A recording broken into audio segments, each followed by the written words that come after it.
মানুষ নাকি নরপিশাচ? স্বামী তো নয়, যেন আসামি।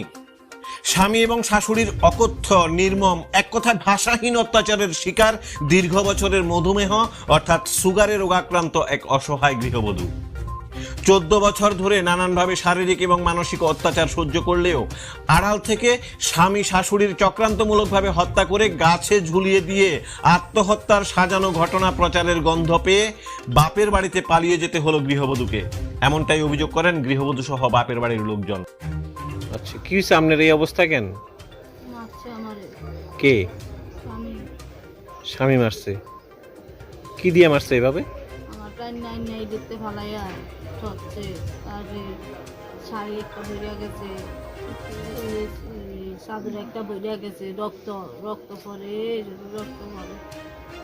শুধু রক্ত ঝরছে?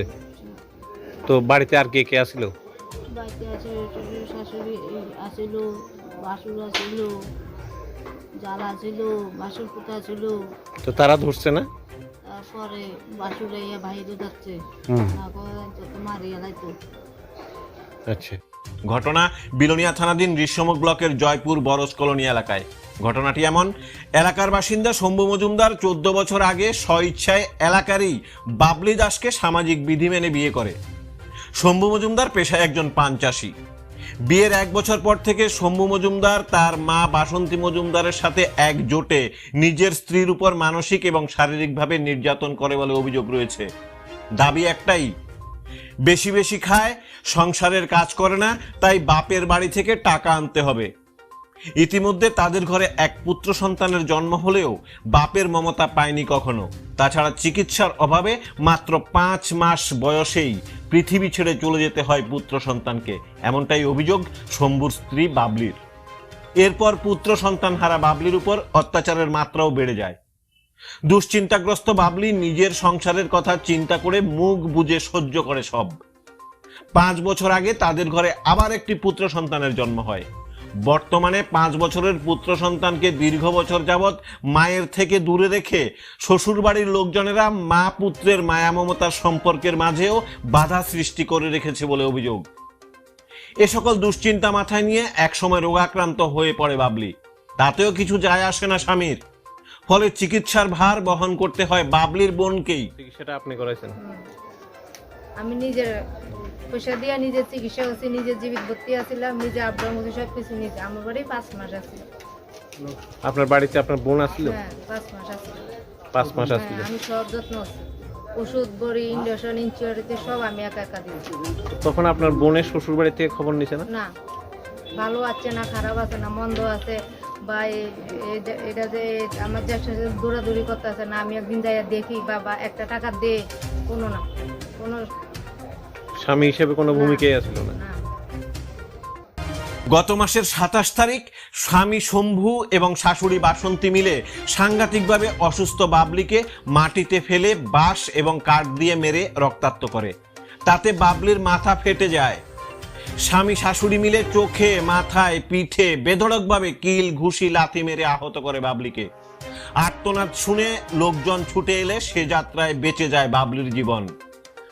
গত শনিবার রাতে স্বামী শাশুড়ি বাবলিকে মেরে কোনো গাছের ডালে ঝুলিয়ে রেখে রোগের যন্ত্রণায় আত্মহত্যা করেছে বলে প্রচার করে দেবে, এমন পরিকল্পনার কথা শুনতে পেয়ে রবিবার ভোরে কাউকে কিছু না জানিয়ে বাপের বাড়িতে পালিয়ে যায় বাবলি।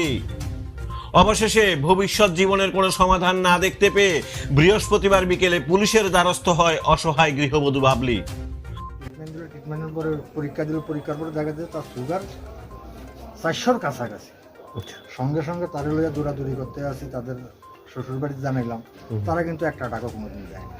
তারপরও 3-4 মাস আমরা বাড়িতে রাখিয়া সুস্থ করিয়া নিয়ে দিয়ে দিচ্ছি, কইছি যে কিছু ওষুধ আপাতত খাও, আমরা মোটামুটি কন্ট্রোলে নিয়ে দীর্ঘদিন যাওয়ার পরে সেম একই অবস্থা।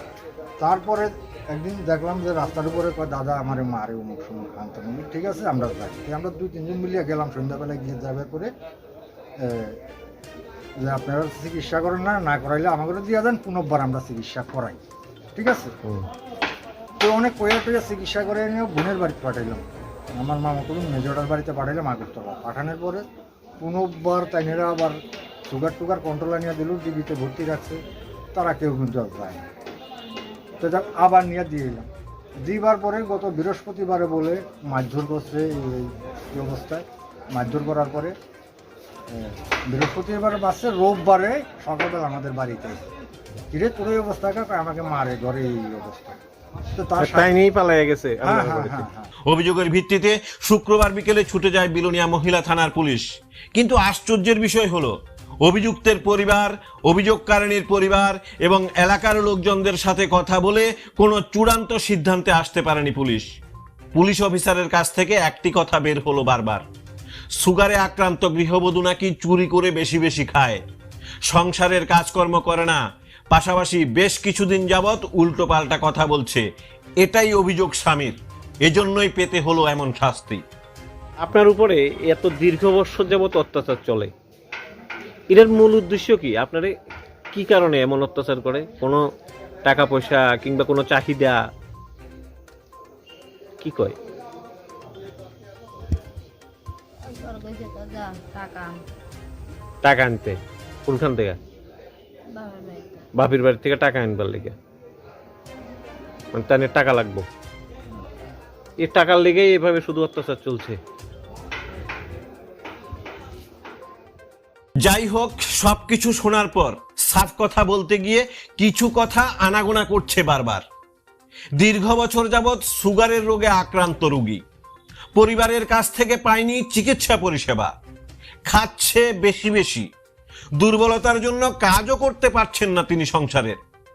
এক সন্তান হারিয়ে দ্বিতীয় সন্তান থেকে দূরে রাখা হয়েছে ওনাকে। এর ফলে উপহার হিসাবে পেয়েছে অকথ্য এবং নির্মম অত্যাচার। তাহলে এই সমস্যার সমাধান কি হতে পারে?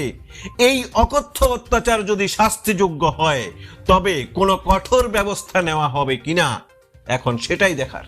আরেকটা কথা শুনছি যে তাদের বক্তব্য যে আড়াল থেকে একটা কথা শুনছে যে তারা কি ধরনের একটা চক্রান্ত করছে হ্যাঁ, এরকম। অবশ্যই।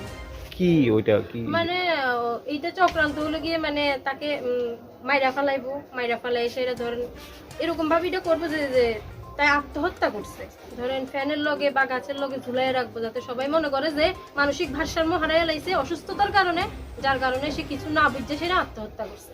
সাজানো ঘটনা? সাজানো ঘটনা, সম্পূর্ণ সাজানো ঘটনা। এটার জন্য পরিকল্পনা চলছিল? অবশ্যই পরিকল্পনা চলছিল, পরিকল্পনা ছাড়া তো এরকম একটা। তাই কি গিয়া বাপের বাড়িতে গিয়ে খবরটা কইছে? হ্যাঁ অবশ্যই। আচ্ছা আচ্ছা, ধন্যবাদ তোমাকে। শাশুড়ি। শাশুড়ি মারছে? তো তাহলে কি জামাই শাশুড়ি সবাই মারে আপনারে? কে কে মারে? শাশুড়ি মাত্র, শ্বশুর মাত্র, শাশুড়ি মাত্র, জামাই মাত্র। আর ভাসুর দেওয়ার এরা না, শাশুড়ি মাত্র না। দীর্ঘ বছর যাবত আপনার যে চিকিৎসা চলতেছে, আপনি বলছেন যে আপনার বোনে চিকিৎসা করাইছে, হাজবেন্ড খেয়াল রাখে না। আপনার শ্বশুর বাড়ির থেকে আপনার চিকিৎসার ক্ষেত্রে কোনো রকমের পরিষেবা দেয়নি? না, কোনো সময় না। একদিকে বাচ্চারা আপনার কাছে আইতে দিছে না, আমার অন্যদিকে না, থাকে না। না, আপনারও চিকিৎসা পরিষেবা তারা দেয় না। না। এভাবে কত বছর চলতেছে? চলে এবছর। বছরের পর বছর চলতেছে। আবার আপনি মুখ বুঝে সহ্য করছেন, কারোর নালিশও করছেন না? না, আমি কেউ কাছে গেছি না। মানে তাইনের হাজবেন্ডের মারামারি করে তো গেছে গা, তারপরে তাই শাশুড়ি তাইরে কোনো রকমে বুঝাই টুজাই রাখছে যাতে ওই দিন না আইতে পারে পালায়া। তারপরে তাই মানে এমনিতেও অসুস্থ, আরো প্রচন্ড পরিমাণে রক্তপাত হয়েছে, হওয়ার পরে তাই 2 দিন আসিল যাতে কেউ না দেখে। তারপরে রবিবার দিন কোনো রকমে সকালবেলা ফেলাই আমাদের বাড়িতে আইছে। মানে শ্বশুর বাড়ির থেকে পালাই আইছি? হ্যাঁ আইছে।